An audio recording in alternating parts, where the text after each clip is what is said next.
I'm Dr. Bill Adams, and this is a special edition, Halloween edition of No Spin Live. We've got some great world's authorities in plastic surgery. Special guest, Dr. Jean-Quil Chantry from Manchester, UK. Jean-Quil, welcome. And Jason Posner from Boca Raton, Florida. He's rocking the skull hat. And Dr. Lou Bucky from Philadelphia, Pennsylvania. The Eagles are rocking, Lou? Yep, and this is our Halloween costume in Philly. We just wear sport coats and ties. So JC, you told me that you brought a little Halloween prop, didn't you? Well, I did. I mean, I'm wearing a cape, you know, and then I thought, let's bring a little bit of kind of high fashion to the situation. So yeah, that's excellent. We've got a great show for you today. We're going to talk about the lips. You know, not a day goes by that some celebrities on the internet about their big lips, and it looks, I'm not sure, to me it doesn't look great, but I don't know, maybe I don't know what I'm talking about. But Jason, lead us off. I mean, what do patients want really for lips, and then how do they know they're going to get the right result? You know, the bottom line with this is we've all been doing lip filler for quite a long time. But as with all other plastic surgery, it's the abnormal and the freaky looking patients that attract all the attention. Most of the women who come to us want natural looking lips, usually bigger than obviously than they originally have. Either they deflated a little bit or they just want to be on the larger side. But you know what, my biggest thing is I always tell the patients after a while, you're cut off, that's enough, your lips are big enough. But some of the people want huge lips. I don't like to do that, and so they know not to come to me for huge lips. So Dr. Chantry, you're a world's authority in injectables. So tell us what you see, what are the trends? How do patients get a beautiful result in their lips? Wow, I mean, it's a big question, Bill, right? Because you can actually get lip filler pretty much on every street corner by any kind of provider. You know, we've got such a problem in the UK that it's like paramedics are starting to inject. You know, you've got beauty therapists injecting, and they're the ones that often have big social media accounts, so they're really influencing trends.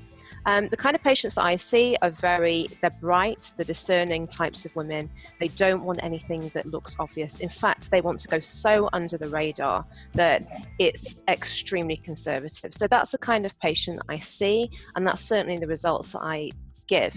I think that patient education is everything. So I talk to them about their profile, their nose, chin, the ratios, exactly what's happening from an anatomical perspective, so that they've got more ownership over their choices. And usually when I've educated them on that, they don't actually want anything particularly big, and I certainly won't do it. It has to be a beautiful result. Lou, I know you have a big injectable practice, so what do you guys see? I mean, what do you think the important trends are? Yeah, well, there's two things. The confusion over lips, I think, is that we just think they should be fuller, but there's two categories. There is the aging lip, and then there is the younger thin lip, and the treatment for the aging lip is very different.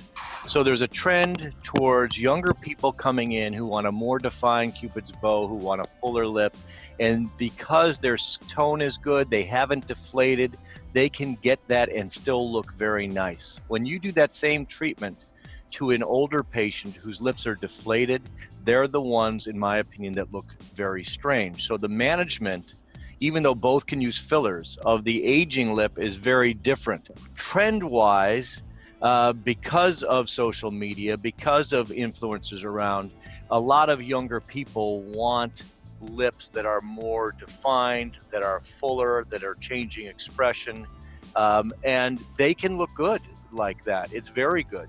When a patient who has an aging lip wants the same thing, it can look very exaggerated, very unattractive, and we have to educate those people a lot.